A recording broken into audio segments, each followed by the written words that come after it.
when people talk about grief, a lot of people see it as being weak and vulnerable. Mm-hmm. Our culture is success and quick, and there's no time for that. Yeah. So we need to make time for it. And I've always said, like, showing emotions actually is the strongest thing someone can do. It's easy to be, not acknowledge it and move on. It takes a stronger person to sit in front of a camera and cry, or to be honest with their feelings, and and the only reason why I know this is because in my job, at first I was like, not, I never talked about my brothers because I thought that, like, people would think I was ghetto, or like, oh my gosh, yeah, so, and I work in the entertainment world, so I felt like very judged, right?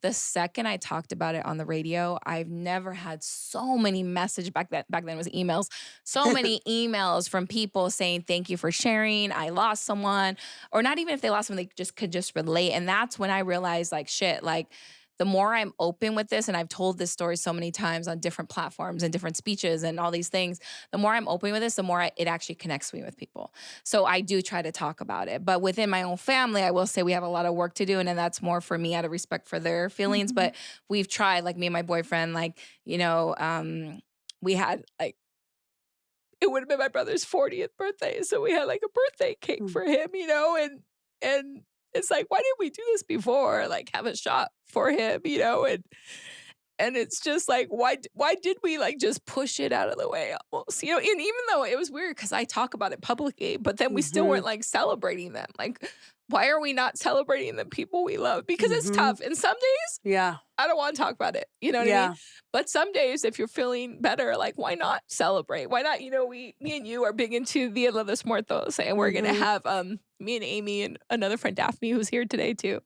We're gonna have a dinner, and we're gonna bring our favorite, like, Emily's favorite food or drink or whatever. I'm gonna bring my brother's, which was Doritos.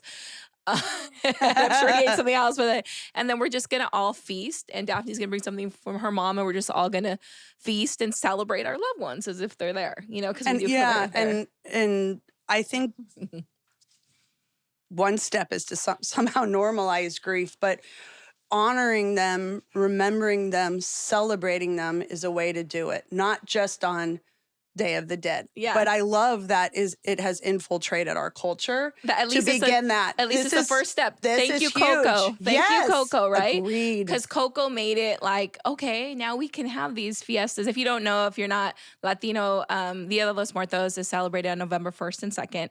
And you celebrate your loved ones. And it's a celebration, right? So all those skulls, it's not a scary thing. It's more of like, you're happy and you dance, you eat their favorite foods, and you share drink, stories. you share stories. It's a happy thing. If you haven't seen Coco, I think they did a great job. Absolutely. Great job and of keeping explaining it light as far as the subject. And making it a celebration.